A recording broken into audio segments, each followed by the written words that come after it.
Selamat pagi dan salam sejahtera untuk kita semua. Yang terhormat Ibu Endang Setiawati Tohari, Komisi 4 DPR RI, yang banyak bersama petani dan juga perjuangan petani, Bu Musdalifah Mahfud, ya, Deputi Bidang Koordinasi Pangan dan Agribisnis, Kemenko Perekonomian, ini juga banyak selalu membicarakan dan membahas kepentingan petani. Bapak Sarwo Edi, Dirjen Prasarana dan Sarana Pertanian, ini yang mengatur ataupun mempunyai salah satu direktur, yaitu Direktur Pupuk, itu di bawah Pak Dirjen Sarana dan Prasarana. Dan Bapak Aas Asikin Aidat, yang dalam hal ini diwakili oleh Bapak Ahmad Tosin, ya, dari Pupuk Indonesia. Terima kasih atas kesediaan dan kehadirannya di webinar KTNA tentang pupuk bersubsidi ini. Pada kesempatan ini perlu saya sampaikan kepada semuanya bahwa tahun 2020 pupuk bersubsidi sangat dicari-cari oleh para petani karena banyak provinsi yang sangat kekurangan, terdapat kekurangan pupuk bersubsidi, antara lain Jawa Timur itu yang terbanyak, terus Jawa Barat, Jawa Tengah hanya sedikit saja, Jawa Barat juga banyak kekurangannya, dan provinsi-provinsi lain juga, Nusa Tenggara Barat dan yang lainnya. Ini semuanya kekurangan karena pupuk bersubsidi alokasinya berkurang. Kita lihat tahun 2018, ya. 2018 itu kondisi yang sangat aman, ya, dirasakan oleh para petani. Tidak sulit mencari pupuk bersubsidi, yaitu pada tahun 2018, karena alokasinya sebanyak 9,5 juta ton. Tahun 2019 sudah agak kurang, karena ini berkurang, ya, hampir 1 juta 2019, dan 2020 lebih kurang lagi, tinggal 7,9 juta. Sehingga terjadi kekurangan hampir 1 juta bila dibandingkan dengan 2019. Apalagi kalau dengan 2018 ini kekurangannya atau perbedaannya 1,6 juta. Ini menyebabkan tahun 2020 ini petani kesulitan mencari pupuk bersubsidi.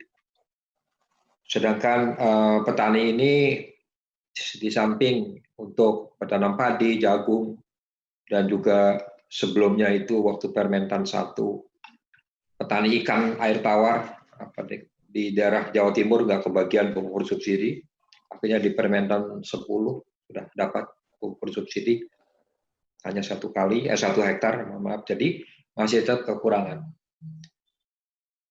Sebenarnya kalau petani ingin berproduksi secara maksimal, pupuknya harus dicukupi. Yang cocok itu atau yang tepat angkanya yaitu berdasarkan Permentan 48 2018 itu tahun 2018 sebanyak 9,5 juta ton. Hanya permasalahannya memang pemerintah subsidinya udah makin berkurang. Nah, di sini kita dalam webinar ini kami para KTNA, ya, bersama para petani sudah mengadakan rembuk utama. Intinya kuota jangan dikurangi. Kalaupun pemerintah kekurangan subsidi untuk mencukupi kebutuhan pupuk, biar kami petani yang mengusulkan kenaikan harga HET-nya. Kami sudah membuat simulasi. Apabila pupuk subsidi ini dicukupi se-Indonesia berdasarkan angka tahun 2018, yaitu memerlukan anggaran 31 triliun. Sementara pemerintah tahun 2020 itu tinggal 26 triliun. Jadi masih kekurangan, sehingga kekurangan menyebabkan alokasi juga jadi berkurang. Nah, kita tahun 2021 jangan sampai terjadi kekurangan lagi pupuk. Petani sudah maksimal kerja di lapangan beserta para penyuluh, memaksimalkan produksi, jangan sampai kita kekurangan pangan dan juga kebutuhan-kebutuhan yang lainnya. Tapi dengan berkurangnya pupuk subsidi ini akan mengganggu dan juga menghambat ya, produksi kita. Apalagi tahun 2020 ini produksi kita sangat ditunggu-tunggu oleh semua rakyat Indonesia agar kita jangan sampai kekurangan pangan dan jangan sampai impor dari negara lain, karena negara lain pun sedang mempersiapkan diri untuk negaranya.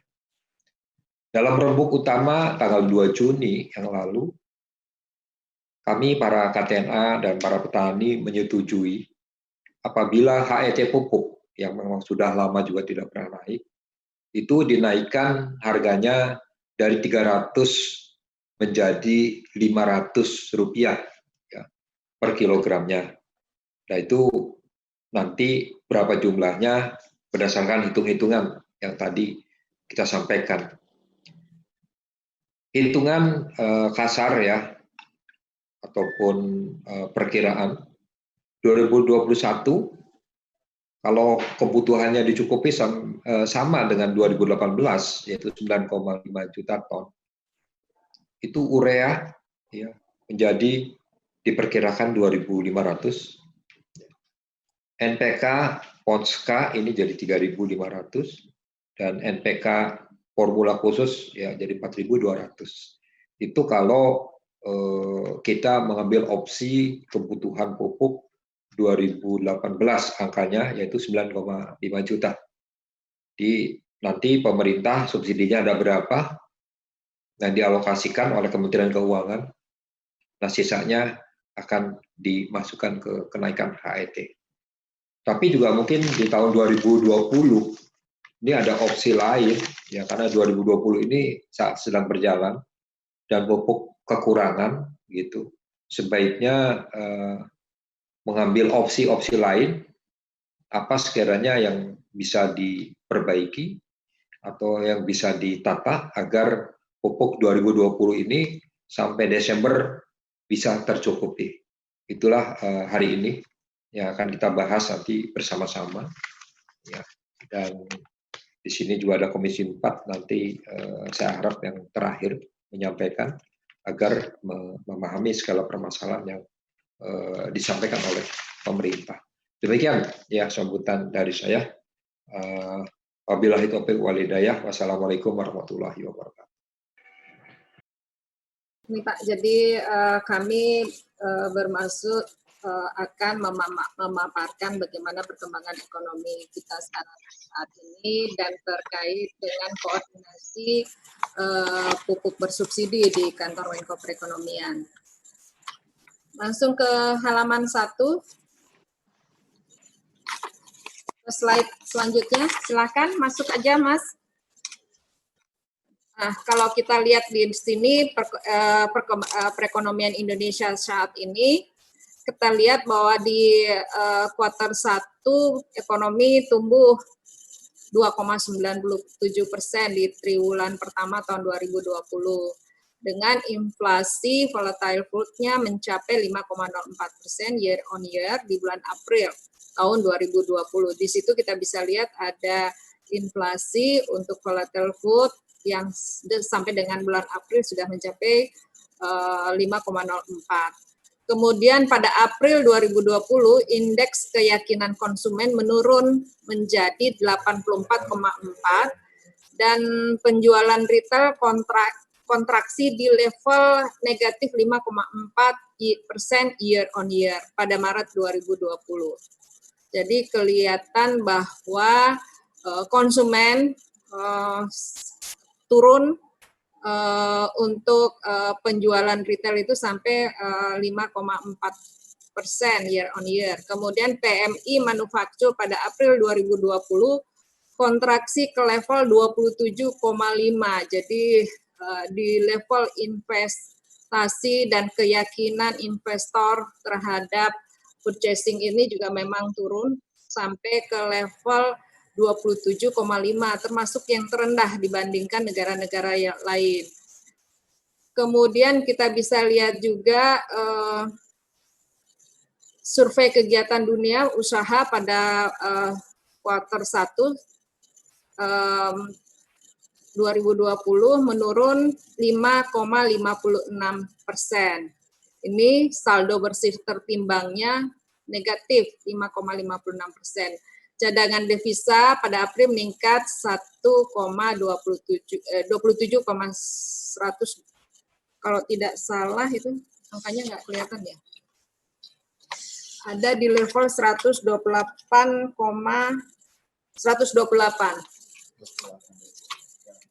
miliar US dollar.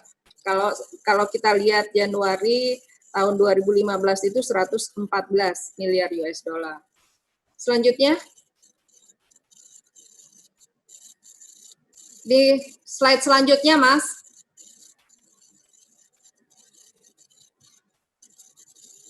Karena kita fokus ke bahan pangan, bahan makanan mengalami deflasi 0,49% untuk bulan Mei tahun 2020. Kemudian inflasi bahan makanan Januari sampai Mei 2020 sebesar 2,15%, lebih tinggi dibandingkan tahun 2014, 2015, 2016, dan 2017. Kemudian inflasi bahan makanan pada Mei 2020 year on year sebesar 2,51%, lebih rendah dibandingkan periode yang sama 6 tahun sebelumnya. Kalau yang deflasi 0,49% ini dibandingkan bulan lalu, Pak. Bulan Mei tahun 2020. Selanjutnya, di slide selanjutnya, Mas.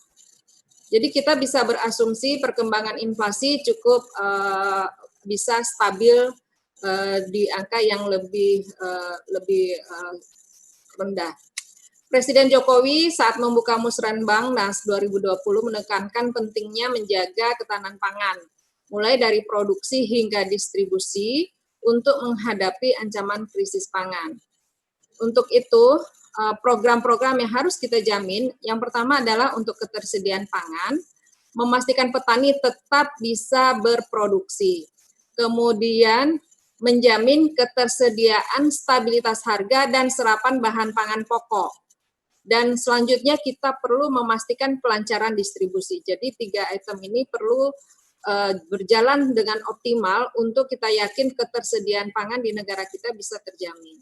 Keterjangkauan pangan, memastikan masyarakat mampu mengakses pasar, kemudian memperkuat inisiatif pelaku pasar untuk memasarkan produk secara daring, dan yang dilakukan penting juga untuk menjaga daya beli masyarakat. Nah, ini yang kita lakukan melalui stimulus-stimulus yang sekarang sedang berjalan terus. Kemudian yang ketiga, keamanan dan kualitas pangan, penerapan protokol keamanan pangan dan keamanan biologis di sepanjang rantai pasok pangan, optimalisasi pemanfaatan pangan lokal, serta menjaga pemenuhan gizi masyarakat rentan melalui bantuan sosial sembako. Ini kebijakan-kebijakan pemerintah yang kita lakukan untuk memastikan bahwa dalam masa COVID ini kita bisa menjaga ketersediaan pangan dengan baik. Untuk strategi mendorong produksi pertanian berkelanjutan, selanjutnya Mas, sejumlah program telah dirumuskan oleh pemerintah sebagai strategi menciptakan lapangan pekerjaan sekaligus untuk mendorong produksi pertanian berkelanjutan. Program-program yang dikembangkan antara lain yang pertama, padat karya pertanian, baik melalui gerakan pengendalian OPT, percepatan olah tanah, pengembangan infrastruktur di pedesaan, serta padat karya perkebunan. Dan yang kedua, penyediaan pupuk bersubsidi. Dengan kita harus yakin bagaimana penyediaan pupuk bersubsidi secara 6T, termasuk kalau kecukupan itu ada termasuk di sini Pak Win. Jadi kita betul-betul harus yakin pupuk yang kita sediakan untuk menjaga pangan berkelanjutan, kita memang harus sediakan pupuk secara cukup dan bisa memenuhi prinsip 6T. Tepat waktu,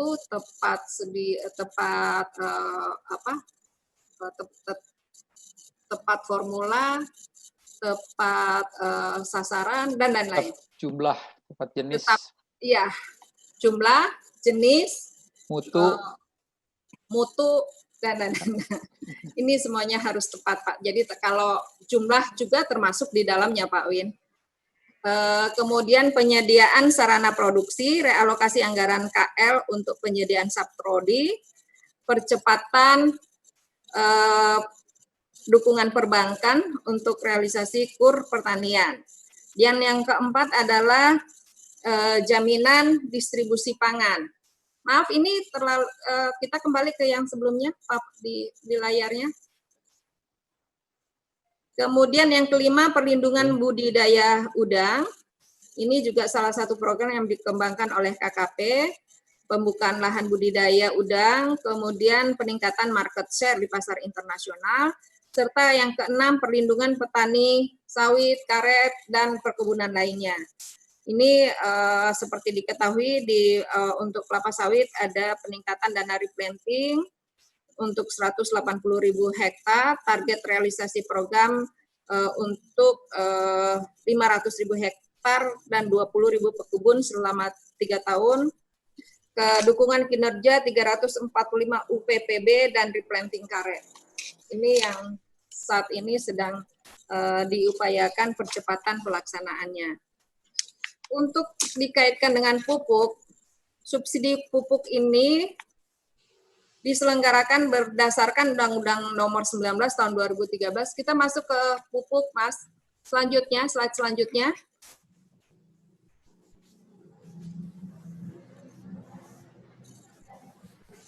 Nah, tentang perlindungan dan pemberdayaan petani, ini sebenarnya hal-hal yang kita bisa menjadi acuan kita dalam strategi-strategi apa saja yang perlu kita usulkan untuk supaya 6T ini bisa kita yakini bisa dilaksanakan. Pasal 1 ayat 1, perlindungan petani adalah segala upaya untuk membantu petani dalam menghadapi permasalahan kesulitan, memperoleh prasarana dan sarana produksi untuk kepastian usaha, resiko harga, kegagalan panen, praktek ekonomi biaya tinggi, dan perubahan iklim. Pasal 7 ayat 2, strategi perlindungan petani dilakukan melalui prasarana dan sarana produksi pertanian. Ini salah satu yang menjadi acuan kita. Pasal 21 ayat 1, pemerintah dan Pemda sesuai dengan kewenangannya dapat memberikan subsidi benih atau bibit tanaman atau bibit atau bakalan ternak, pupuk, dan atau alat mesin pertanian sesuai dengan kebutuhan. Jadi landasannya cukup kuat, di sini sudah ada pupuk. PMK nomor 68 tahun 2016 tentang tata cara penyediaan, pencairan, dan pertanggungjawaban dana subsidi pupuk. Subsidi pupuk adalah subsidi yang diberikan oleh pemerintah kepada kelompok tani untuk memperoleh pupuk dalam rangka mendukung ketahanan pangan yang besarannya dihitung berdasarkan selisih antara harga pokok penjualan dengan harga eceran tertinggi. Nah, disinilah mungkin intervensi-intervensi yang tadi sudah diusulkan Pak Winarno dan kami juga sudah menerima usulannya untuk supaya dengan alokasi subsidi yang terbatas, yang semakin terbatas dari APBN, tetapi tetap bisa memenuhi kebutuhan pupuk kepada petani-petani yang membutuhkan. Kalau yang tadinya dengan 26 triliun dengan harga 300 bisa memenuhi 9 juta, kemudian kalau dengan diturunkannya 24 triliun, mungkin harga harus naik 600 supaya jumlah alokasi yang dibutuhkan tetap bisa terpenuhi. Ini usulan ini yang perlu kita akan bahas lebih lanjut, lebih technical item, dan tentu saja perlu mendapat dukungan dari seluruh pelaku. Siapa yang berhak menerima pupuk bersubsidi? Kalau kita lihat dari sini, untuk yang dapat menerima alokasi pupuk bersubsidi yang memiliki luasan per anggota tani maksimal 2 hektar per musim tanam. Luasan per anggota kelompok tambak maksimal 1 hektar per musim. Kemudian peruntukan tersebut termasuk pada pemanfaatan lahan perhutani dan kehutanan lainnya untuk komoditi tanaman pangan dan hortikultura. Ini Mas, di slide selanjutnya, ini sudah lewat. Tolong dipindah slide-nya. Ya. Kemudian syarat yang harus dipenuhi, tergabung dalam kelompok tani, mempunyai KTP NIK, mengusahakan lahan untuk bertani setiap musim tanam seperti ketentuan di atas, serta terdaftar dalam database sistem IRDKK. Rumah tangga usaha pertanian ini sebagian besar menguasai lahan sempit kurang dari 0,5 hektar, sejumlah 56%. Kemudian rumah tangga usaha pertanian ini kurang dari 1% sebesar kurang dari 1 hektar 73,4%, RUTP kurang dari 2 hektar 87,6%.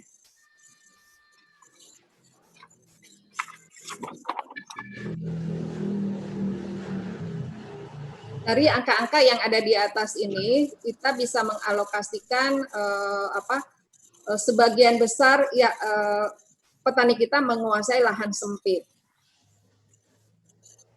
Kemudian koordinasi antar kementerian yang sudah kami lakukan, karena banyaknya stakeholders dalam pelaksanaan pupuk, maka koordinasi yang kita lakukan memang sudah berapa kali berlangsung dan sudah diputuskan dengan keputusan Menko Perekonomian nomor 305 tahun 2019 tentang pupuk bersubsidi, dan salah satunya adalah bagaimana kita bisa melaksanakan percepatan kartu tani. Ini upaya-upaya yang sedang kita perjuangkan agar kartu tani bisa secara menyeluruh dapat diimplementasikan dalam pemberian pupuk bersubsidi. Ini salah satu tugas dari Pokja pupuk bersubsidi yang kami koordinasikan, dan mudah-mudahan dengan ketentuan dibutuhkannya ketentuan-ketentuan tindak lanjut ini, harapan kita penggunaan kartu tani ini bisa betul-betul terlaksana dan lebih advance lagi kita bisa memanfaatkan untuk berbagai intervensi-intervensi pemerintah lainnya. Kemudian kebijakan subsidi pupuk. Selanjutnya, Mas.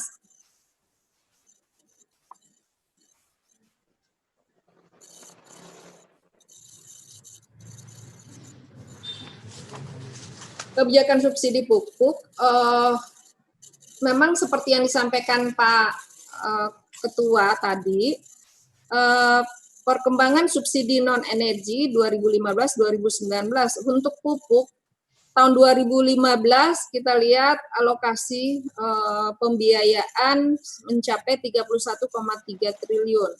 Dan kemudian APBN 2019 29,5 triliun dan APBN tahun 2020 26 triliun. Sehingga terjadi penurunan alokasi dengan menggunakan angka yang sama, maka penurunan alokasi menjadi 7, sekian juta, 7,78 juta ton. Sehingga hal ini menyebabkan ada beberapa permintaan agar supaya alokasi pupuk bersubsidi bisa ditingkatkan. Bisa ke slide selanjutnya.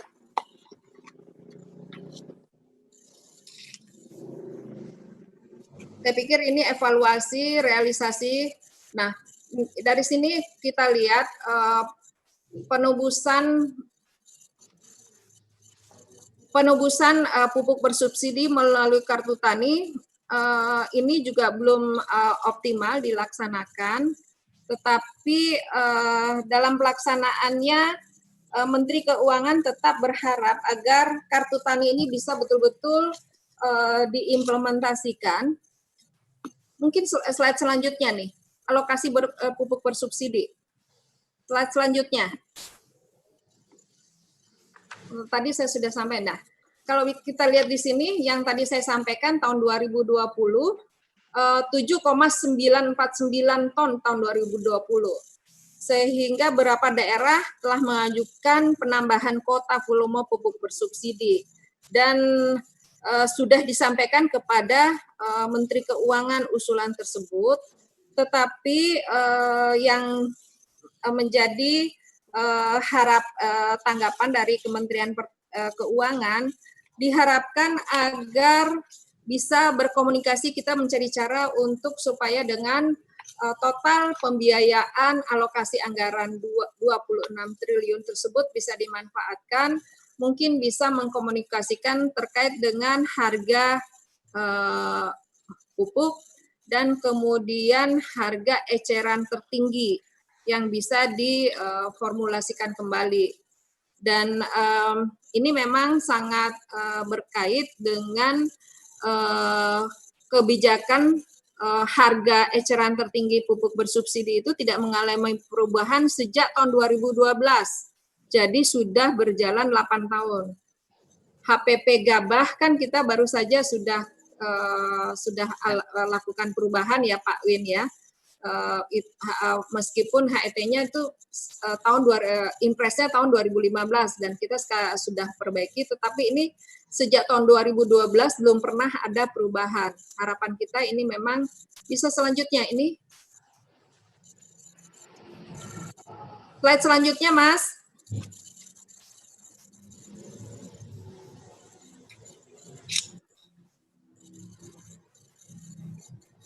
Ya. Nah, ini tidak mengalami perubahan sejak tahun 2012. Dan diusulannya agar bisa dilakukan perbaikan kembali, memformulasikan kembali sesuai yang kita butuhkan, dan usulan dari KTNA 300 sampai 500 rupiah peningkatan harga untuk semua jenis pupuk. Dengan harapan alokasinya dapat ditambah sesuai yang dibutuhkan. Ini mudah-mudahan setelah webinar ini kita bisa mendiskusikan lebih detail berapa harga eceran tertinggi yang bisa diterima oleh semua pihak. Kemudian selanjutnya, berdasarkan usulan dari Kementerian Keuangan, beberapa usulannya antara lain agar mendiskusikan dengan ESDM maupun KL terkait penetapan harga gas bumi yang merupakan komponen utama produksi pupuk bersubsidi. Dan kita sebenarnya sudah berapa kali diskusi dengan Pupuk Indonesia. Memang harga gas turun, tetapi ada nilai tukar rupiah yang naik dengan dolar, itu juga yang menjadi kontribusi sehingga dampak turunnya harga gas tidak signifikan terhadap peningkatan alokasi pupuk yang bisa disiapkan. Tapi ini tetap kita perlu diskusikan seberapa kecil pun perubahan itu sebaiknya kita bisa mengkalkulasi dengan baik atau menghitung lagi dengan baik agar supaya tingkat harga pupuk ini bisa ada di tingkat yang wajar. Kita sesuaikan dengan harga gas yang berlaku saat ini, kemudian kita sesuaikan dengan nilai tukar, dan kemudian berapa alokasi pupuk bersubsidi yang sebenarnya bisa dialokasikan untuk tahun 2020. Sambil kita juga menghitung apabila kita butuh jumlah yang lebih besar untuk tahun 2021, berapa kira-kira usulan perubahan HET untuk pupuk ini yang bisa diterima oleh teman-teman dari berbagai pihak. Hari ini kan kita pada webinar ini hadir 305 peserta ya Pak Win. Mudah-mudahan 305 peserta ini kalau ada usulan-usulan yang cukup signifikan, mempengaruhi petani dan mempengaruhi banyak pihak bisa dilontarkan, tetapi itu belum diputuskan, tetapi bisa menjadi wacana dan usulan bahwa ini sudah dikomunikasikan dengan teman-teman para pelaku, pengguna maupun stakeholders dari pupuk bersubsidi ini. Kemudian mempercepat penggunaan kartu tani, ini juga mungkin kita akan diskusikan lebih detail lagi kartu tani ini kendalanya di lapangan sebenarnya sejauh mana, apa yang bisa kita lakukan agar petani betul-betul dapat memanfaatkan dapat menggunakan fasilitas kartu tani ini, karena dengan kartu tani paling tidak data petani bisa lebih detail, kita akan tahu ada pasti, kemudian bisa berbagai isu-isu yang terkait itu bisa lebih teratasi. Nah, ini yang harapan kita dengan kartu tani, dan kepemilikan lahan jelas, kepemilikan yang menggunakan pupuk juga jelas, datanya tersedia dengan jelas. Ini yang sekaligus memperbaiki data IRDKK kita yang sudah kita kalkulasi dengan baik. Kemudian rapat Pokja kebijakan pupuk bersubsidi 4 Juni yang lalu dan tambahan informasi bahwa subsidi pupuk tahun 2021 informasinya akan turun di kisaran 24 triliun. Tapi ini ada Bu Endang dari DPR, mungkin kita bisa dapat informasi yang lebih detail karena semua pembahasan terkait pembiayaan ini juga masuk ke sana ya Bu Endang. Mudah-mudahan saya baru mendengar sekilas saja, mudah-mudahan angka yang pastinya kita bisa dapatkan supaya kita bisa memperkirakan sejak sekarang. Jadi perubahan ataupun kebijakan-kebijakan yang bisa kita siapkan bersama itu siap untuk dilaksanakan tahun 2021 dengan baik. Ini yang saya sampaikan Bapak Ibu. Di belakangnya ada simulasi-simulasi yang mungkin menjadi bahan pertimbangan kita semuanya. Simulasi 1, kalau HPP-nya tetap, HET naik Rp500 per jenis pupuk, alokasi target adalah sesuai usulan 9,2 juta ton.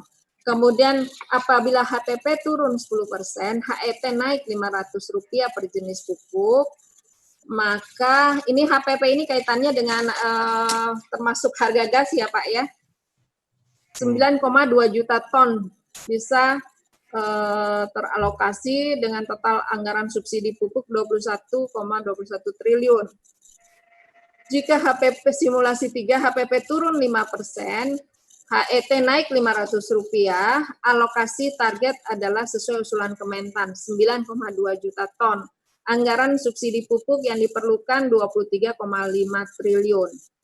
Dan simulasi 4, jika HPP turun 5%, HET naik Rp400, alokasi pupuk yang bisa kita sediakan sama 9,2 juta ton. Total anggaran subsidi pupuk yang dibutuhkan 24,496 triliun. Jadi ini simulasi-simulasi yang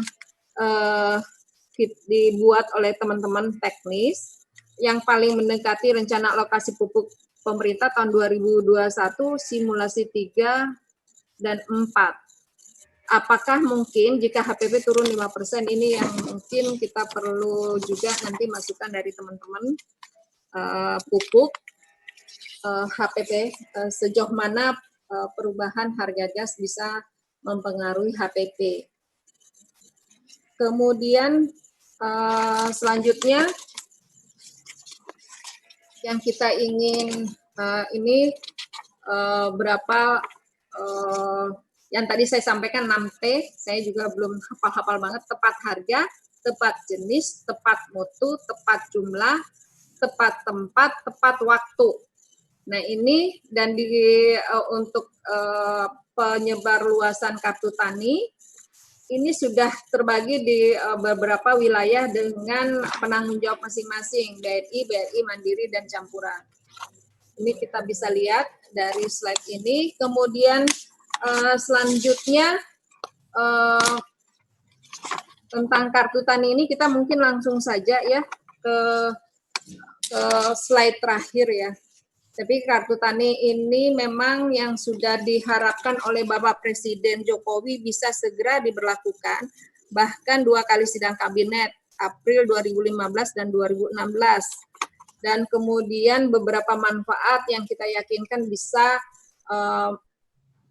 menjadi kekuatan kita bahwa pupuk bersubsidi ini betul-betul bisa terdistribusi secara 6T dengan beberapa manfaat baik dari kepada petani, pemerintah, dan pihak ketiga.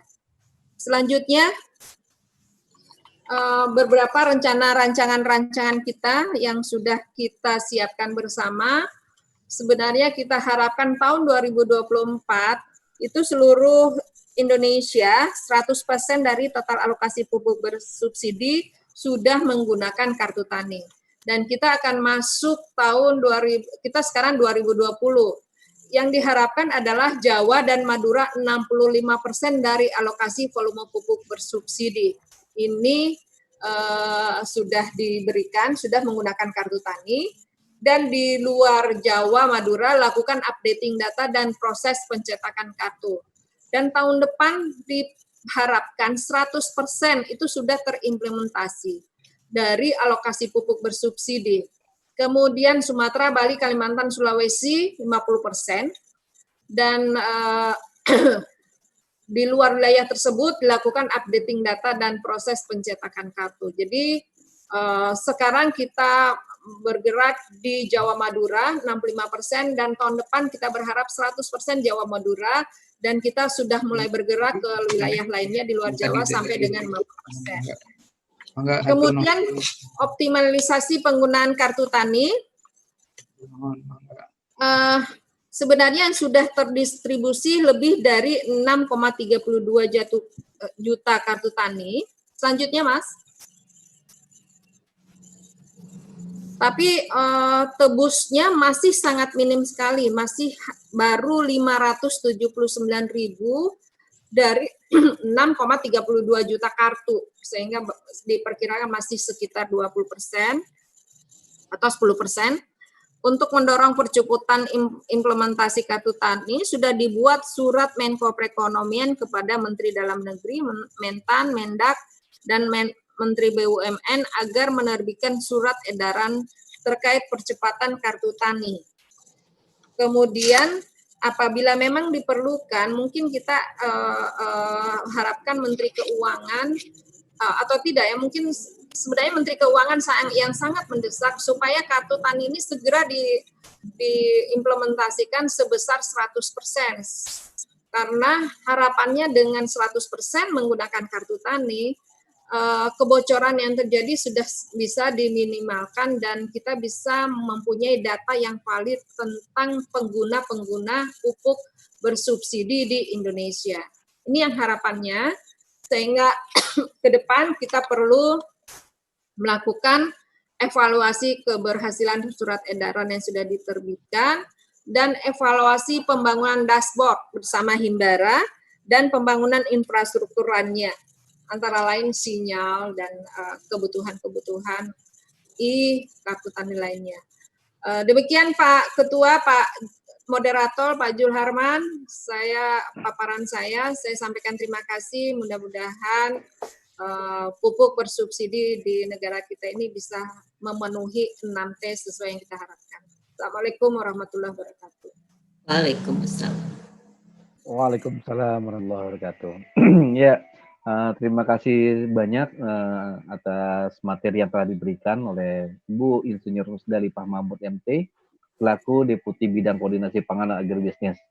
Baik, selanjutnya mungkin setelah kita mendengarkan informasi dari Deputi Bidang Koordinasi Pangan dan Agribisnis dari Menko Perekonomian, mungkin setelah kebijakan dari atas, kita langsung ke kebijakan yang pelaksananya nih, ya, yaitu dari Kementerian Pertanian. Mungkin dari Kementerian Pertanian, Bapak Dr. Sarwo Edi SP, MM, selaku Direktur Jenderal Prasarana dan Sarana Pertanian, atau PSP Kementerian Pertanian RI, sudah aktif. Pak Sarwo, Assalamualaikum warahmatullahi wabarakatuh. Ya. Assalamualaikum. Ada kesempatan ini saya sampaikan yang pertama, tentunya kami masih hasil risalah pada Fitcon kemarin dengan Ibu Deputi. Kami masih menunggu risalah untuk memasukkan pupuk organik cair ke subsidi, karena memang ditunggu untuk bahan review ke BPK, sehingga prosesnya akan lebih cepat karena anggarannya sudah tersedia. Kemudian yang kedua, kaitan dengan alokasi pupuk bersubsidi ini memang rata-rata dari 5 tahun terakhir itu 9,2 juta ton. Kemudian 2019 mengalami penurunan dan 2020 menurun lagi dengan volume 7,9 juta ton dengan anggaran 26,6 triliun rupiah. Dengan kondisi ini kami dari Kementerian Pertanian melalui Pak Menteri Pertanian telah membuat surat ke Menteri Keuangan untuk meminta tambahan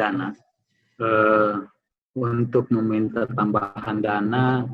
Lebih kurang untuk volume 9,2 juta ton bersubsidi, yaitu pada 18 Maret 2020. Dan sudah direspon oleh Ibu Menteri Keuangan. Yang pertama, dipastikan tidak ada penambahan alokasi dana untuk pupuk bersubsidi.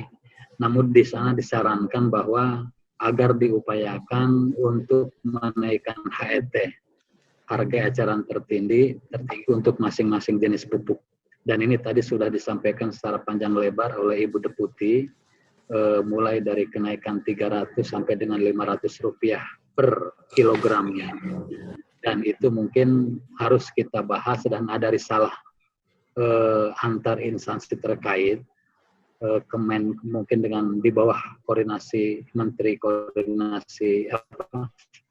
Perekonomian atau Ibu Deputi, kemudian Pertanian, KTMA, dan Kementerian Keuangan dan kementerian-kementerian lain yang terkait dengan pengelolaan pupuk bersubsidi, termasuk Pupuk Indonesia Holding, sehingga nanti di dalam risalah itu lengkap, dan kalau ada masyarakat yang protes, kita sudah mempunyai bahan atau materi yang cukup untuk mengkanternya. Itu yang penting. Kemudian usulan tadi dari Pak Ketua KTNA, kemudian usulan yang hasil paparan dari Ibu Deputi, saya sangat setuju, sehingga kita nanti akan mendapatkan pupuk lebih kurang 9,2 juta ton, sehingga seluruh para petani kita bisa menikmati pupuk subsidi ini dengan berkecukupan, tentunya sesuai dengan porsi dan alokasi yang sudah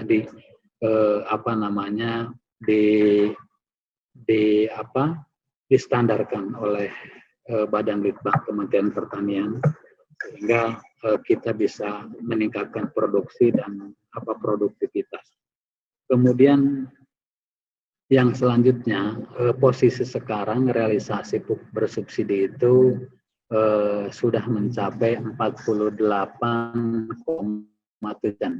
penggunaan pupuk bersubsidi, dan ada di kabupaten yang realisasi pupuk dan NPK-nya itu sudah hampir mencapai 100%.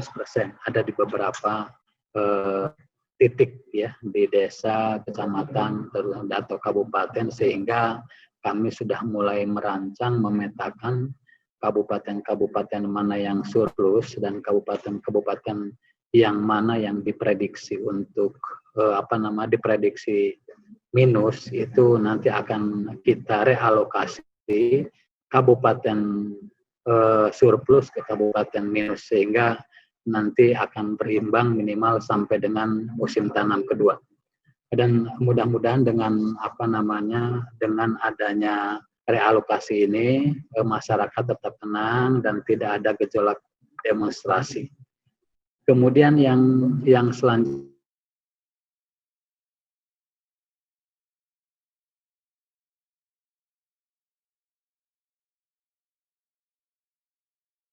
sebetulnya tidak terlalu sulit masyarakat atau oleh petani, sepanjang itu ada RDKK-nya, kemudian data petaninya ada, lahannya ada, kemudian mereka sudah masuk ke kelompok tani, itu bisa dibayarkan, karena di setiap akhir tahun anggaran akan ada audit dari BPK, dan kalau memang kelebihan suplai dari pupuk holding, maka pemerintah akan membayar tetap dengan bayar. Jadi sehingga kami di Kementerian Pertanian akan mengefektifkan dan memanfaatkan alokasi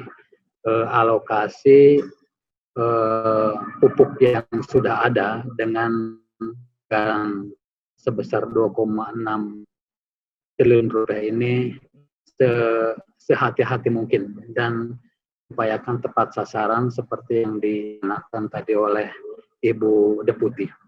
Kemudian yang selanjutnya kaitan dengan kartu tani, mungkin perlu kami sampaikan bahwa yang sudah melaksanakan implementasi kartu tani 100%, ini Jawa Tengah itu sudah ada 8 kabupaten, yaitu Kabupaten Temanggung, Kabupaten Batang, Kabupaten Brebes, Kabupaten Banyumas, Kabupaten Pati, Kabupaten Karanganyar, Kabupaten Purjo, dan Kota Semarang. Kemudian di Jawa Barat, Kabupaten Ciamis, dan di Jawa Timur itu Kabupaten Menuk. Ini yang hampir 100% sudah melakukan pola pembayaran dengan kartu tani.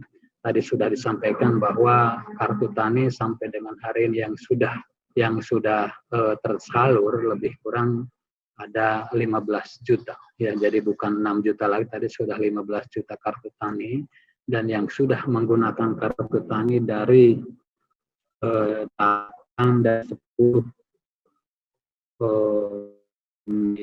dari 10 kabupaten ini ya lebih kurang sudah 7 juta kartu tani yang sudah digunakan. Jadi mungkin data yang disampaikan oleh Ibu Deputi itu data lama. Sekarang sudah update, jadi semuanya dan terlaporkan di teman-teman. Ke depan harapan karena ini akan jalan secara bertahap dan bisa efektif, dan ini banyak manfaatnya. Artinya ini dari kemana-mana karena menggunakan sistem kartu tani sesuai dengan kuota yang ada di dalamnya. Kemudian kaitan dengan rancangan kenaikan HET, kami di Kementerian Pertanian pun sudah menyiapkan rancangan SK, hanya tinggal memasukkan angkanya ini. Mungkin kami mengharapkan kepada dalam hal ini Deputi untuk siapa ya. Sedikit lagi Pak saya sampaikan kaitan dengan konsep HET, kita dari sisi SK Menteri Pertanian itu sudah kami siapkan. Tinggal mengisi berapa besaran yang akan kita naikkan per jenis pupuk.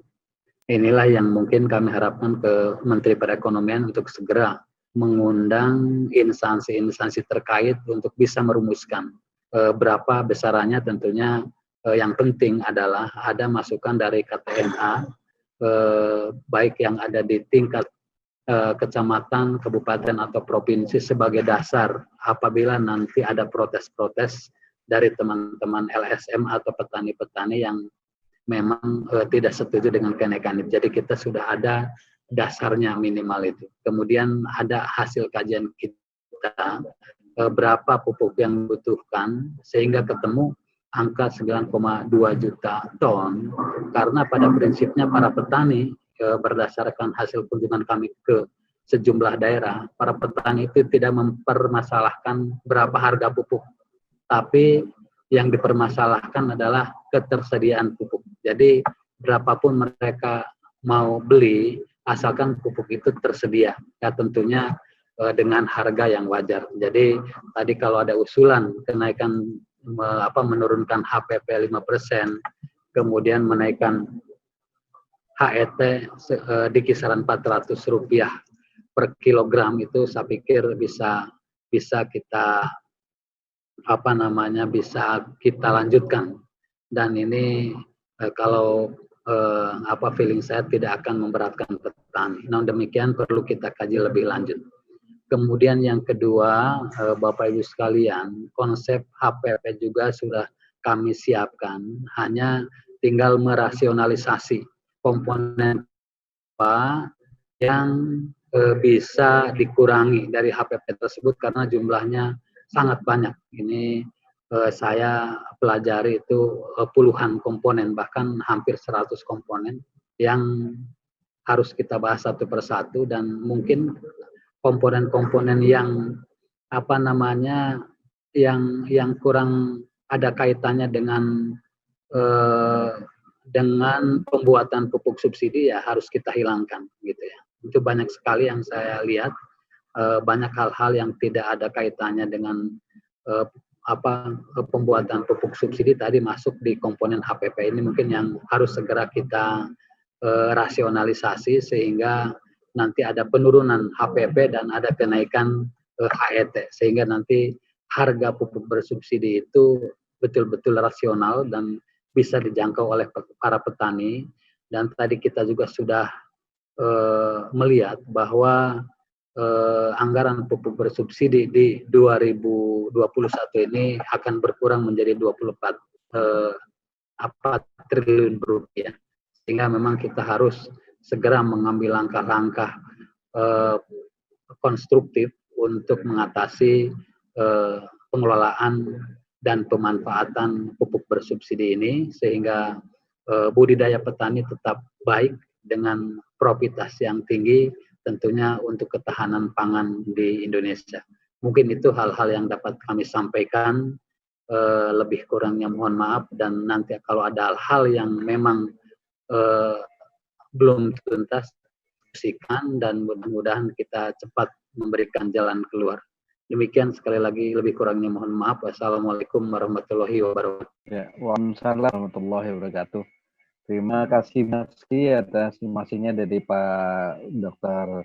Sarwo Edi, SPMM, selaku Direktur Jenderal Prasarana dan Prasarana Pertanian Kementerian Pertanian RI. Informasi selanjutnya dari Pupuk Indonesia yang punya pupuknya nih Pak. Nah, jadi di sini juga kita sudah ada juga dari Pupuk Indonesia untuk memberikan paparan. Nah, sekaligus bagaimana tentang pemasaran sampai ke petani. Terima kasih Pak Zulharman selaku moderator. Bismillahirrahmanirrahim. Assalamualaikum warahmatullahi wabarakatuh. Yang terhormat Ibu Endang Estohari dari Komisi 4, kemudian Ibu Musdalifah Mahmud, Kemenko Deputi 2, Pak Dirjen, Pak Sarwo, Pak Winarno sebagai Ketua KTNA, kemudian juga KTNA Provinsi dan Kabupaten, para distributor yang saya lihat juga hadir, serta seluruh hadirin yang berbahagia. Perkenankanlah saya pada kesempatan ini untuk melakukan sharing informasi terkait dengan penyediaan pupuk bersubsidi yang mungkin bisa saya sampaikan. Yang terkait dengan pupuk bersubsidi itu, khususnya dari domain kami selaku produsen, adalah menyediakan pupuk sesuai dengan kebutuhannya. Jadi kebutuhan yang dimaksud di sini memang ada dua versi. Kebutuhan yang datang dari petani itu sendiri, yang terkumpul secara bottom up, yang kemudian diolah ke atas sampai ke kementerian, sampai ke DPR, serta kebutuhan yang memang sudah ditentukan oleh Kementerian BUMN, Kementerian Pertanian, mohon maaf, yang tentu saja tidak bisa memenuhi kebutuhan seluruh yang tadi saya sampaikan yang berasal dari bottom up itu. Ada beberapa faktor yang harus diperhitungkan, terutama adalah ketersediaan anggaran itu sendiri. Nah, yang akan kami sampaikan di sini adalah setelah pupuk itu ditetapkan oleh pemerintah, oleh DPR, oleh Kementerian Keuangan, Kementerian Pertanian, sehingga jumlahnya menjadi berapa gitu. Jadi kalau sekarang misalnya sebagai contoh, jumlahnya yang kita sepakati adalah 7,9 juta. Nah, kami mengetahui sebetulnya jumlah awalnya itu tidak 7,9, banyak sekali. Hanya karena ketersediaan anggaran dan sebagainya, maka ditetapkanlah 7,9. Sebagaimana kita ketahui, 2 tahun atau 3 tahun sebelumnya jumlahnya adalah lebih besar lagi, sekitar 9,5 juta. Nah, yang kami ingin share di sini adalah bagaimana kita produsen melakukan agar yang ditetapkan oleh pemerintah itu semuanya dapat tersampaikan kepada petani dengan cara-cara yang telah ditetapkan sesuai dengan azas 6 tepat yang tadi Ibu Musdalifah juga sampaikan. Baik, jadi ada dua topik yang ingin saya sampaikan. Ini tidak terlalu banyak, sebetulnya pendek saja nanti. Pertama adalah kecukupan versus kebutuhan pupuk bersubsidi, dan kedua adalah mengenai stok optimum. Stok optimum ini adalah suatu metode yang kita gunakan semata-mata adalah untuk menunjang agar kebutuhan petani itu bisa tercukupi tepat waktu dan tepat jumlah. Jadi artinya dibutuhkan, tersedia pada saat dibutuhkan.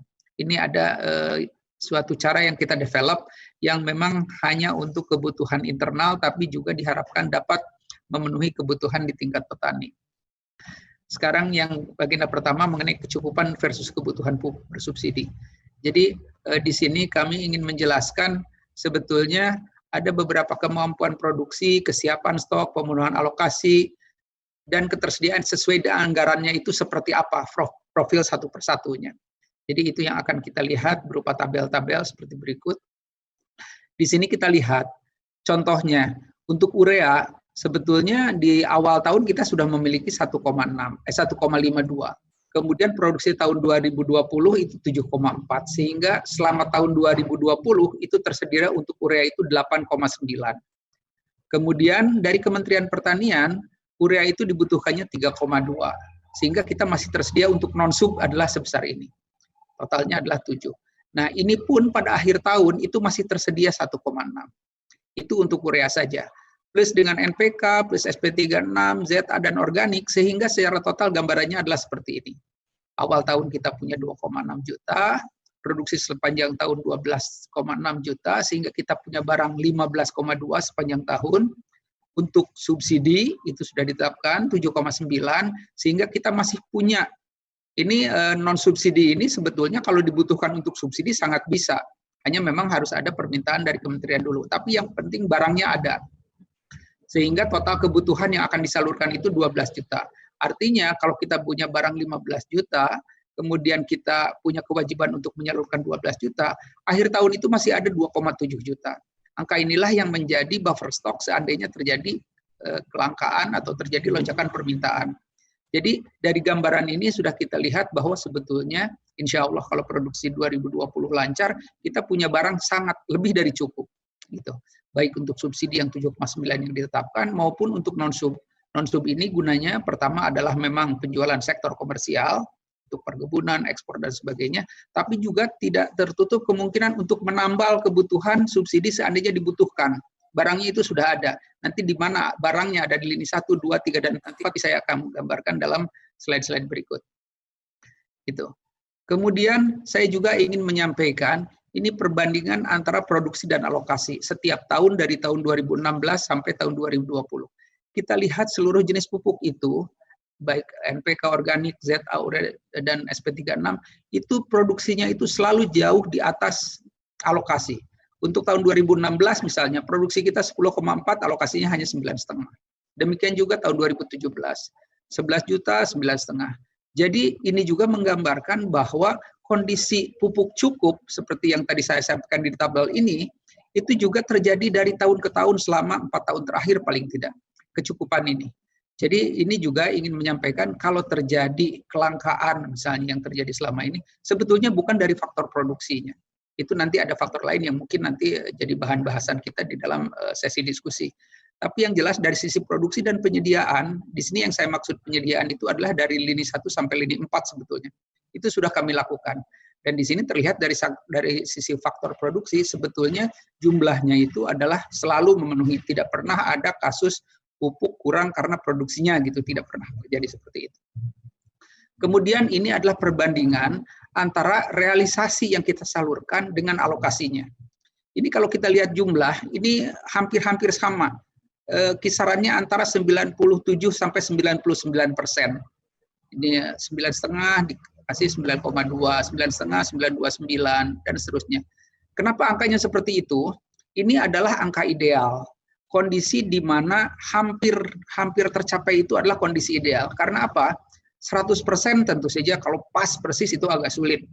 Kita harus menentukan dengan berapa 320 kabupaten harus semua terpenuhi 100% agak sulit. Tapi di atas 100% pun tidak mungkin.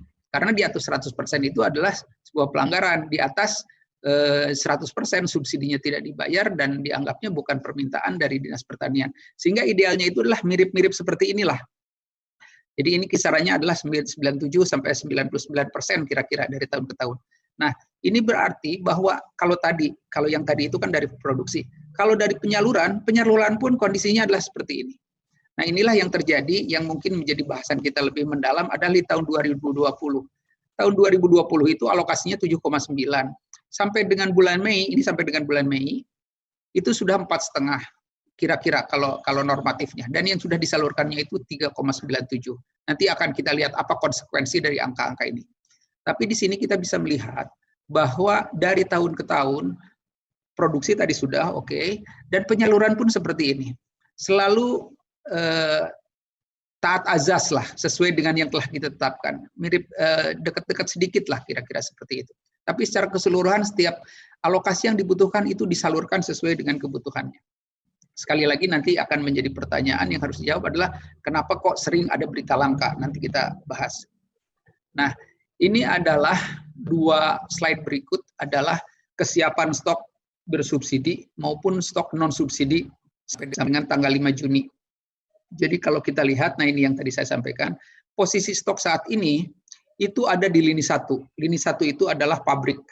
Di pabrik-pabrik ada segini. Lini 2 ini adalah distribution center ataupun gudang pengantongan yang ada di provinsi, itu ada 206.000. Kemudian di lini 3 milik produsen, itu ada 720.000. Ada lagi lini 3 milik distributor, karena distributor juga wajib memiliki gudang-gudang di lini 3, ada 87. Dan di kios-kios lini 4 di seluruh Indonesia ada 222. Sehingga total per 5 Juni itu ada 1,5 juta. Itu stok tersedia sekarang sudah menyebar di seluruh pelosok tanah air 1,5. Padahal kebutuhan sesuai dengan stok minimum yang ditetapkan oleh kementerian itu adalah 235. Artinya 306%, 3 kali lipat sekarang itu pupuk sudah tersedia di seluruh wilayah. Ya. Nah, kalau misalnya bapak-bapak yang ada di wilayah, kok di wilayah saya tidak sebanyak itu bisa saja terjadi karena satu gudang itu tidak langsung ke satu kabupaten. Dia bisa juga untuk kebutuhan 2-3 kabupaten. Ada semacam point of distribution yang sudah kita tetapkan. Apalagi kalau misalnya contoh Kerawang, gudang-gudang di Kerawang itu nggak perlu terlalu banyak nyetoknya karena dekat dengan pabriknya, pupuk Kujang di Cikampek, seperti itulah kira-kira. Baik. Nah, ini untuk subsidi, ini yang non subsidi. Non subsidi adalah seperti ini, jumlahnya kurang lebih seperti ini, tapi ini di luar bahasan kita. Tapi yang jelas selain subsidi maupun non subsidi, dua-duanya dalam posisi aman. Nah, kemudian ini yang akan kita hadapi sampai akhir tahun. Jadi saya di sini mengambil realisasi penyaluran sampai dengan 3 Juni. 3 Juni, urea sudah 1,8, SP36 311, ZA 369, dan seterusnya. Sementara ini adalah alokasi 1 tahun. Alokasi 1 tahun.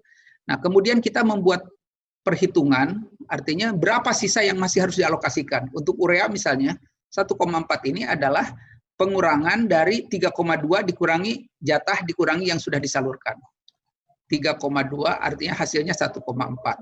Kemudian kita juga menghitung perilaku petani dalam 4 tahun terakhir, dalam serapan semester kedua itu seperti apa.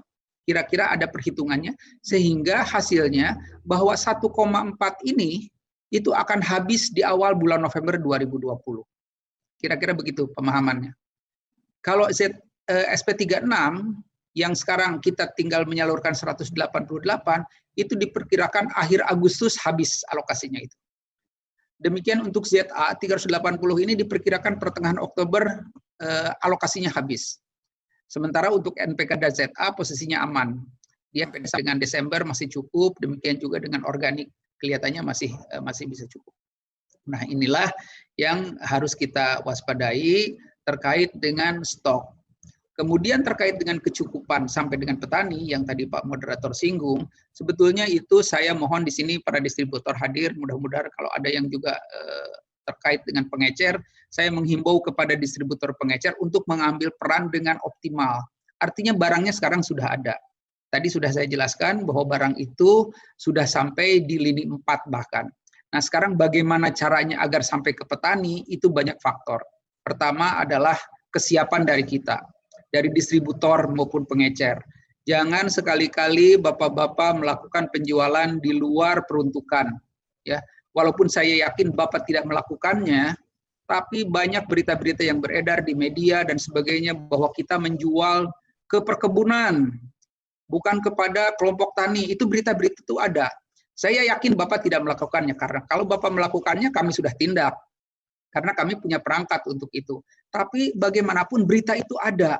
Berita itu muncul di media, di LSM dan sebagainya. Dari ibu-ibu dan bapak-bapak, Bu Endang, juga di Komisi 4 kami sering mendengar itu. Tapi buktikan bahwa itu tidak terjadi. Jadi saya memohon sekali kepada distributor untuk melakukan tindakan-tindakan sesuai dengan GCG, sesuai dengan aturan. Khususnya kepada pengecer, itu yang partai-partai kecil itu selalu jual kepada pemilik ERDKK yang sudah terdaftar di dalam database ERDKK. Bapak-bapak sudah punya ERDKK dari yang diperoleh dari PPL. Gunakan itu. Jangan sekali-kali menjual hanya karena kenal dijual, padahal dia bukan petani yang berhak. Apalagi kalau menjual di atas HET. Ya, jadi ini faktor penunjang, barang sudah siap, barang sudah jelas ada sesuai dengan peruntukan, tapi begitu satu langkah lagi sampai ke petani, itu terganggu dengan perilaku-perilaku distributor dan pengecer seperti ini. Jadi ke depan apabila kita sudah melakukan penyaluran sesuai dengan aturan, saya kira apa yang diharapkan oleh petani itu bisa tercapai. Nah itu. Nah sebagai bonus saya ingin menyampaikan ada yang disebut dengan stok optimum. Apa stok optimum itu? Stok optimum itu adalah sebuah metode perhitungan yang akan menyebabkan pupuk itu tidak sampai kurang pada saat terjadi lonjakan permintaan. Jadi maksudnya seperti ini. Ini ada studi yang waktu itu kita bekerja sama dengan ITS bahwa sesungguhnya stok optimum itu di tahun 2016 sebetulnya alokasi studi itu sudah dilakukan, bahwa kalau kita hanya mengandalkan kepada stok minimum yaitu sekitar 3 minggu kebutuhan, maka banyak terjadi kasus pada saat dibutuhkan walaupun sudah 3 kali dari stok tapi tetap tidak cukup. Ternyata begitu dihitung-hitung banyak hal-hal yang tidak kita masukkan di dalam perhitungan tersebut. Di antaranya adalah delivery time. Waktu yang dibutuhkan dari mulai pabrik sampai lini 3. Kadang-kadang ada terjadi hambatan di pelabuhan, kadang-kadang ombak besar sehingga kapal tidak bisa ngangkut, atau juga kemacetan di dalam lalu lintas dan sebagainya. Sehingga barang itu tidak cukup waktu untuk sampai ke tempat tujuan. Oleh karena itu, dibuatlah sebuah formula, ini scientific, ini berbasis ilmiah. Ini terlalu kecil angkanya di sini tapi tulisannya. Tapi ini adalah sebuah perhitungan yang dilakukan oleh ITS. ITS itu dari Universitas di Jawa Timur yang bekerja sama dengan kita. Jadi ada perhitungan yang jelas.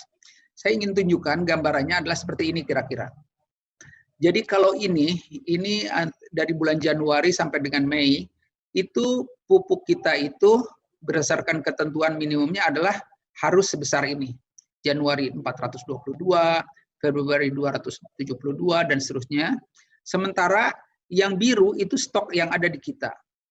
Stok yang ada tersimpan, seperti yang tadi saya sampaikan di tabel-tabel awal. Nah, kenapa ini lebih tinggi daripada yang oranye ini? Ini karena kita mengikuti stok optimum. Stok optimum itu adalah yang hijau ini. Jadi tidak berarti bahwa yang biru ini overstock, tapi di sini adalah kita itu menghitung bahwa apabila terjadi lonjakan-lonjakan, kita itu sudah cukup aman. Jadi intinya perhitungan stok optimum itu adalah lebih kepada upaya produsen untuk mengamankan kebutuhan stok di daerah agar tidak terjadi kelangkaan-kelangkaan. Namun sekali lagi saya ingatkan, mohon kalau tidak bosan saya ulang-ulang, bahwa kelangsungan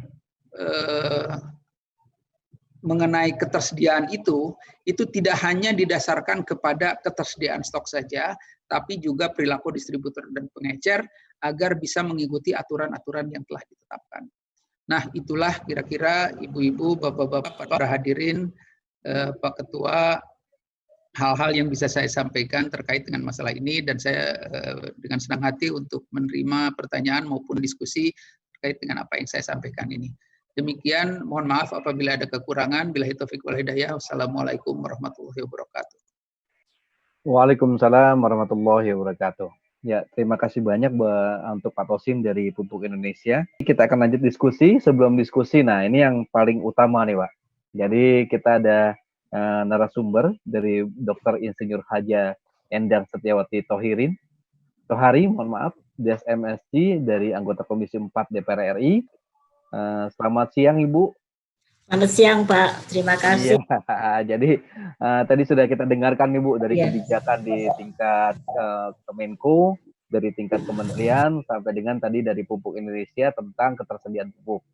Nah, jadi nanti sebelum kita pembahasan, jadi Ibu nih yang mewakili petani, yang mewakili masyarakat untuk masalah pupuk-pupuk yang ada di Indonesia ini. Ya mungkin apa yang sudah disampaikan kemarin-kemarin dari para petani maupun masyarakat di Indonesia tentang pupuk ini bisa terinspirasi dari Ibu.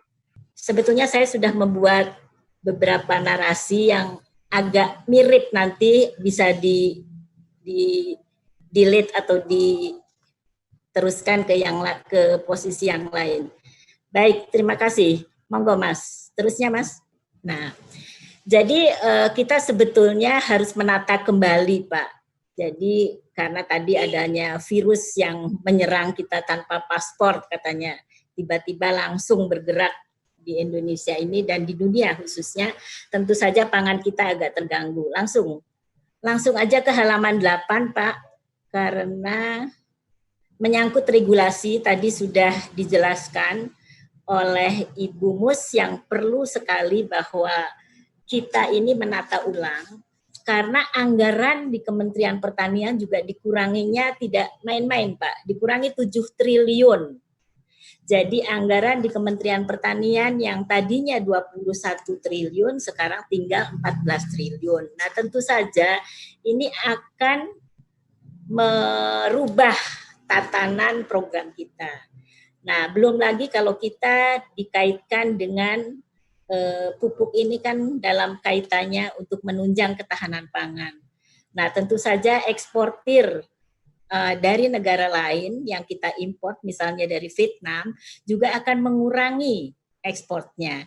Kemudian juga aktivitas kita, Pak. Aktivitas kita selalu terbatasi dengan adanya COVID-19 ini. Belum lagi ada di masyarakat kita tentang panic buying, Pak. Jadi ada beberapa warga kita, masyarakat kita, yang menimbun Pak, karena dikhawatirkan ada kelangkaan pangan, juga ada oknum-oknum tertentu yang mengambil kesempatan dalam hal ini. Sehingga penurunan daya beli masyarakat ini terganggu dengan adanya rantai pasok pangan. Terus ya Mas. Lanjut. Agak susah ya. Langsung aja ke halaman 8 Mas. Terus kalau ini udah diterangkan oleh Ibu Mus, perkembangan pola subsidi pupuk sudah dijelaskan tadi bagus sekali baik oleh Ibu Mus. Terusnya Mas. Terus halaman 8. Terus.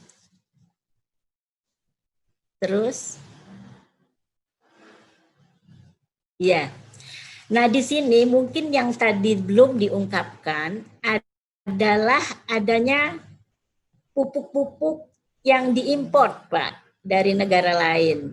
Nah, ini tadi belum diungkapkan baik oleh Ibu Mus, oleh Pak Sarwo Edi, kemudian oleh Pak Tosin belum diungkapkan bahwa kita ini di lapangan juga banyak sekali pupuk-pupuk dari impor yang harganya juga berkompetisi. Terus ya Mas?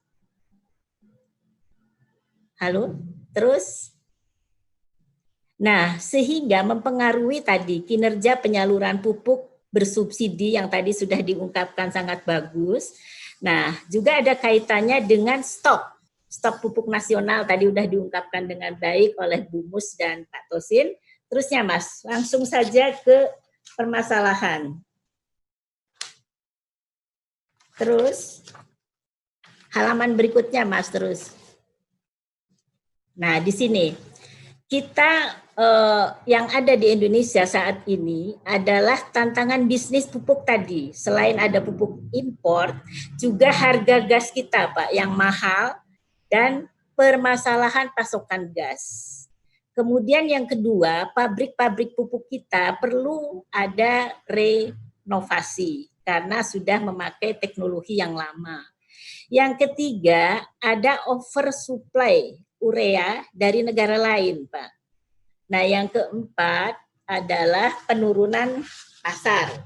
Nah, ini juga ada kaitannya dengan tadi yang diungkapkan oleh Pak Tosin. Terusnya, Mas. Terus selanjutnya.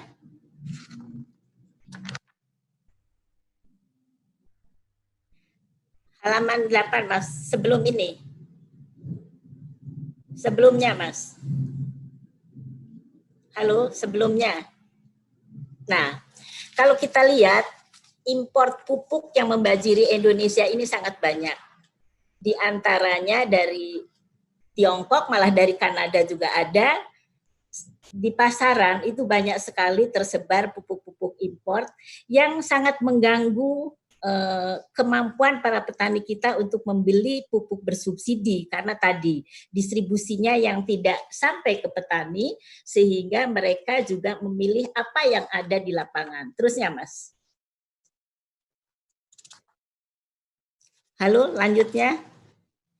Nah, jadi di lapangan banyak sekali petani-petani kita juga yang masih bergantung kepada pupuk impor. Nah, ini mungkin jadi PR kita bersama bahwa pupuk badan usaha BUMN kita ini harus mulai menata ulang. Nah, di sini juga diakui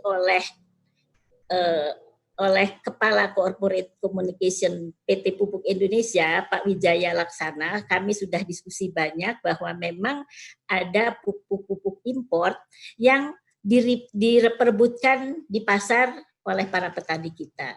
Nah, ini juga sebagai PR kita bersama, khususnya kepada Pak Direktur Pupuk ini. Semoga bisa mengantisipasi bagaimana formula-formula pupuk yang tadi dikatakan oleh Ibu Mus dan Pak Sarwo Edi, juga Pak Winarno, 6 tepat.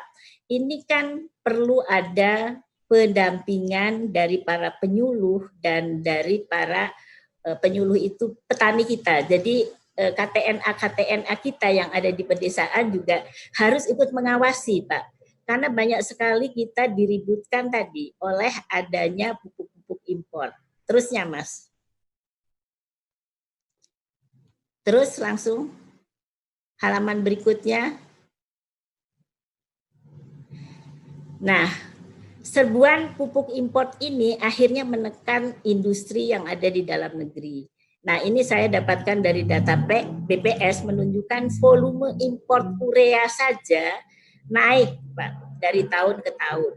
Jadi di tahun 2016 itu pupuk urea sampai sekarang sampai 2020 itu naik importnya beberapa persen. Nah, mungkin Bu Mus sebagai Deputi di Menko Perekonomian bisa menghimbau kepada Kementerian Perdagangan untuk mengantisipasi hal ini. Jadi kalau BUMN kita akan jaya, akan bagus kalau tadi import dari luar kita batasi. Terusnya, Mas. Nah, di sini lanjut halaman berikutnya. Terusnya, Mas. Terus ke halaman berikutnya tentang rekomendasi sinergi bersama. Ya, sebelumnya saya mengungkapkan dulu bahwa tadi yang dikatakan oleh Pak Tosin itu betul, tapi sayangnya Pak, distribusi rantainya ini terlalu panjang. Yang kedua, RDKK yang dibuat oleh petani kita itu banyak sekali dimanipulasi oleh oknum-oknum tertentu sehingga pupuk subsidi yang dinikmati petani ini tidak dinikmati petani yang kita harapkan, yang lahannya kurang dari 0,5 hektar. Kemudian tadi ada dualisme harga pupuk antara subsidi dan non-subsidi. Walaupun tadi Pak Winarno sudah mengusulkan untuk HET dinaikkan, saya setuju sekali Pak, tapi tadi kita kan sasarannya sesuai dengan harapan kita semua bersama bahwa pupuk ini mudah didapat dan murah harganya, bisa terjangkau lah, bukan murah. Yang ketiga adalah yang keempat ini Pak, kelangkaan pupuk. Nah ini karena tadi distribusinya agak kurang bagus sehingga rantai distribusinya terlalu panjang, sehingga di masyarakat ini pas musim tanam pupuknya tidak ada Pak. Sehingga yang diambil, yang dibeli adalah pupuk-pupuk yang import yang sudah beredar di masyarakat. Yang berikutnya adalah pengoplosan pupuk subsidi dan non-subsidi. Nah ini bapak-bapak yang di birokrat mungkin tidak mengetahui, tapi petani-petani kita banyak yang yang mengalami kendala ini Pak, karena adanya pupuk subsidi dan non-subsidi yang diupload tadi. Kemudian pemalsuan pupuk bersubsidi Pak, malah warnanya aja sering dipalsukan. Nah ini di sini saya ingin mengajak KTNA dan kita semua harus ada pengawasan Pak. Nah jadi tadi Pak Sarwo Edi sudah menjelaskan bahwa pengawasan itu akan ditindaklanjuti, tapi tadi kita harus ada pengawasan dari teman-teman kita di KTNA juga. Jangan sampai hanya dari pegawai-pegawai yang ditentukan oleh para birokrat kita. Nah, yang berikutnya adalah pemalsuan kuota pupuk, Pak. Ini sering terjadi tadi walaupun Pak Tosin sudah menyarankan sampai ke lini yang keempat, tapi kenyataannya Pak banyak sekali kuota-kuota pupuk ini disalahgunakan. Kemudian kartu tani Pak. Jadi kartu tani ini sebetulnya idenya bagus, tapi sangat disayangkan petani-petani kita yang sudah sepuh ini Pak sangat sulit. Belum lagi tadi Bu Mus sudah menjelaskan tentang sinyal. Kami di Bogor saja Pak, yang dekat dengan Jakarta, sinyal ini sangat mempengaruhi. Sehingga informasi-informasi apalagi dengan PIN dan password misalnya di kartu tani ini sangat mengganggu dan mempengaruhi kredibilitas dari petani-petani kita yang biasanya mudah mengakses Pak dengan tanpa kartu tani. Nah ini juga perlu ada pendampingan, penyuluhan, dan juga training-training. Lanjut Pak. Terusnya Pak. Nah kemudian tantangan berikutnya yaitu kondisi saat ini sangat terbatasnya bahan baku bagi industri ya Pak. Sehingga kita semua sangat terkendala. Walaupun mungkin dari Pak Tosin tadi menjelaskan bahwa penetapan alokasi kuota pupuk ini sudah sesuai dengan yang diusulkan, tapi pada kenyataannya di lapangan itu tidak demikian, Pak. Kemudian juga ada beberapa hal yang perlu kita sikapi bersama, bahwa antara kementerian dan BPS itu datanya belum sinkron, Pak. Nah, ini perlu jadi perhatian kita bersama juga bahwa data-data itu harusnya disinkronisasi dulu apa yang ada di Kementerian Pertanian, kemudian di BPS. Kalau Bu Mus tadi merekomendasikan semuanya dari data-data BPS, tapi dari Kementerian Pertanian agak berbeda. Nah, mudah-mudahan dengan pertemuan ini data-data dan petani ini bisa akurat, Pak. Terusnya, Mas. Lanjut. Kemudian, Pak, jadi saya di sini sebetulnya tidak mewakili Komisi 4, Pak. Jadi nanti kami akan diskusikan lagi dengan teman-teman di Komisi 4, khususnya dengan Pak Sudin, kami laporkan bahwa keinginan dari Pak Winarno dan sebagai wakil dari kelompok tani tadi bagus tentang HET, tapi tadi Pak, anggaran di Kementerian Pertanian ini berkurangnya sangat tinggi, yaitu 7 triliun, sehingga banyak sekali fasilitas-fasilitas yang biasa digunakan untuk penyuluhan dan pendampingan itu terkurangi, sehingga pemanfaatan teknologi yang dibutuhkan oleh petani-petani kita juga sangat minim saat ini. Kemudian terusnya Mas, terus aja langsung ke rekomendasi ya. Jadi kami merekomendasikan Pak bahwa penyaluran tepat waktu dan tepat sasaran itu sebaiknya harus ada sinergi antara Kementerian Pertanian, terutama tentang data tadi Pak, dengan penyalur pupuk. Karena tujuannya kan kita meningkatkan produksi. Jadi kita khawatirkan Pak, kalau di lapangan tadi tidak mudah ditemukan pupuk-pupuk bersubsidi, maka teman-teman petani kita ini juga mengalami kesulitan. Kemudian jadwal tanam, Pak. Jadwal tanam ini selalu berbeda, jadi kami sempat sidak ke Sulawesi Barat, Pak. Di sana ternyata, Kalimantan Barat, maaf. Di sana ternyata pada waktu musim tanam tidak ada pupuknya, Pak. Nah, kemudian kita harapkan juga ada satgas pengawasan dari kita sendiri, Pak, dari para petani. Jadi kalau kita hanya mengandalkan dari pemerintah, itu sulit, Pak, karena tadi apalagi anggarannya dikurangi. Nah, mudah-mudahan kalau petani-petani kita itu sudah mengerti, karena dengan adanya sosialisasi dari PT perusahaan-perusahaan pupuk ini, mereka akan menghayati, Pak, berapa sih jatah alokasi di daerahnya dan ikut mengawal tentang pengadaannya. Kemudian tadi Pak, data-data ini harus konkret Pak antara BPS dengan data di lapangan. Karena banyak sekali teman-teman di lapangan ini mengeluh karena dari PT Pupuk biasanya mengalokasikan pupuknya itu dari data yang ada di BPS. Demikian juga dari Kemenko Perekonomian ini.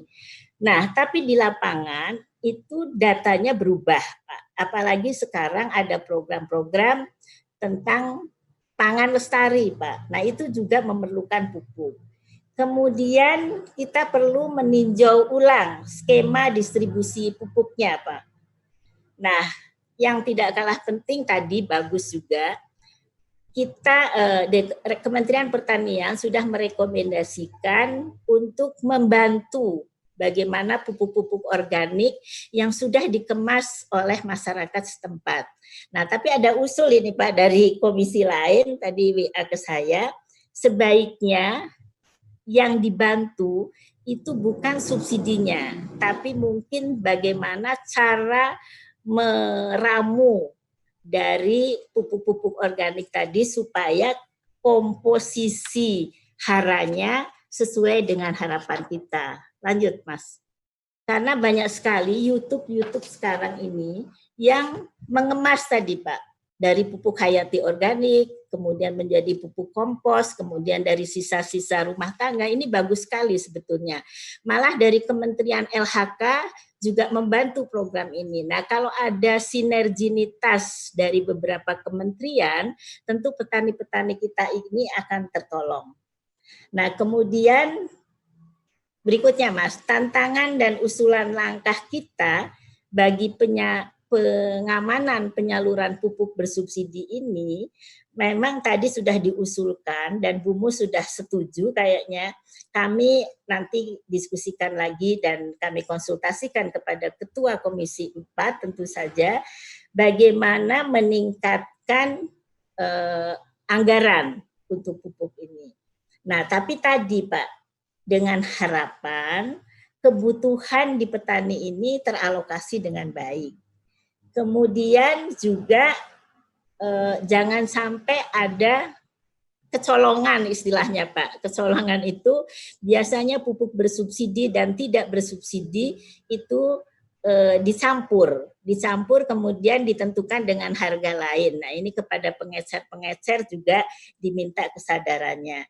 Nah berikutnya Pak, ada ketentuan dari Kementerian Perdagangan ini tahun 2013 untuk mendorong perusahaan-perusahaan pupuk itu menyiapkan stok pupuk bersubsidinya paling sedikit untuk kebutuhan 2 minggu ke depan, Pak.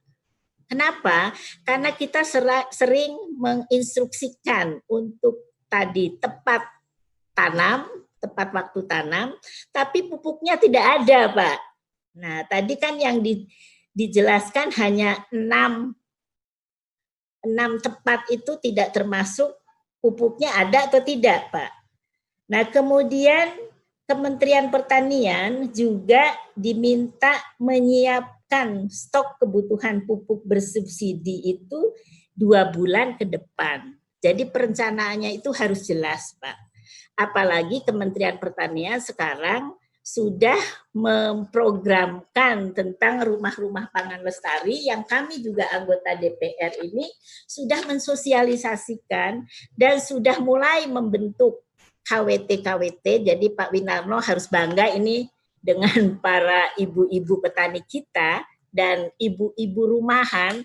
Sekarang banyak sekali yang berminat untuk bertani dan bertaninya itu dengan teknologi tinggi, Pak. Jadi sudah mulai membuat beberapa rumah pekarangannya disulap menjadi rumah pangan yang memenuhi kebutuhan rumah tangga sendiri atau rumah tangga di sekitarnya. Nah ini kan ide yang bagus Pak, yang sudah dicanangkan oleh Bapak Menteri Pertanian, tapi tadi Pak harus ada kesiapan dari PT Pupuk juga untuk menyediakan pupuknya tepat waktu tadi.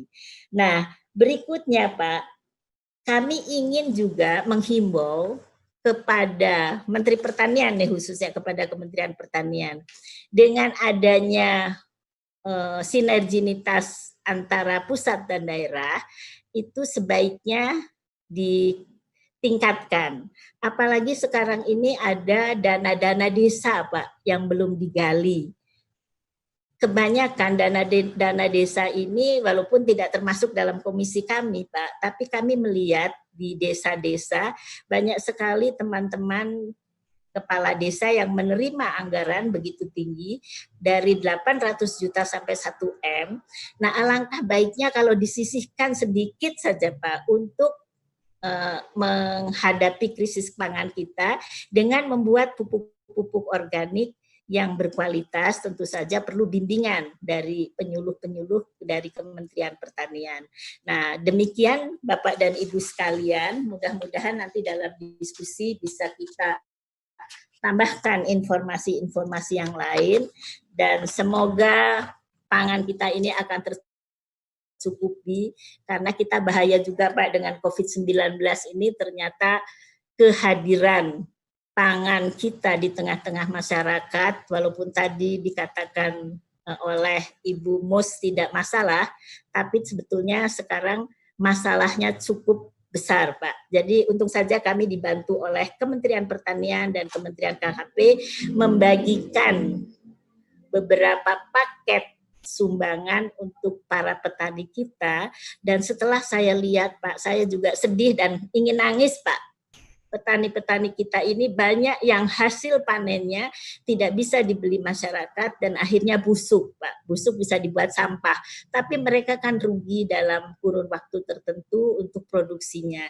Nah, untuk itu saya himbau kepada Ibu Mus untuk mengulang kembali, menata kembali bagaimana program-program di sektor pertanian ini supaya ketahanan pangan kita ini kembali seperti dulu lagi. Karena seperti kita ketahui, dulu KTNA kita aja bisa menyumbang 1 juta ton beras ya Pak Winarno untuk negara Afrika yang sedang kelaparan, malah sekarang kita sedang mulai mengimpor beras. Dan kebetulan waktu tahun 86 saya ikut menerjemahkan Pak Harto bagaimana Pak Harto mendapat penghargaan dari FAO tentang swasembada pangan ini. Demikian Ibu dan Bapak sekalian, mudah-mudahan sekilas ulasan saya ini menambah inspirasi Bapak Ibu untuk meningkatkan hasil-hasil pertanian kita melalui pupuk bersubsidi. Billahi taufik wa hidayah. Wassalamualaikum warahmatullahi wabarakatuh. Dan mohon maaf bila ada kekurangan.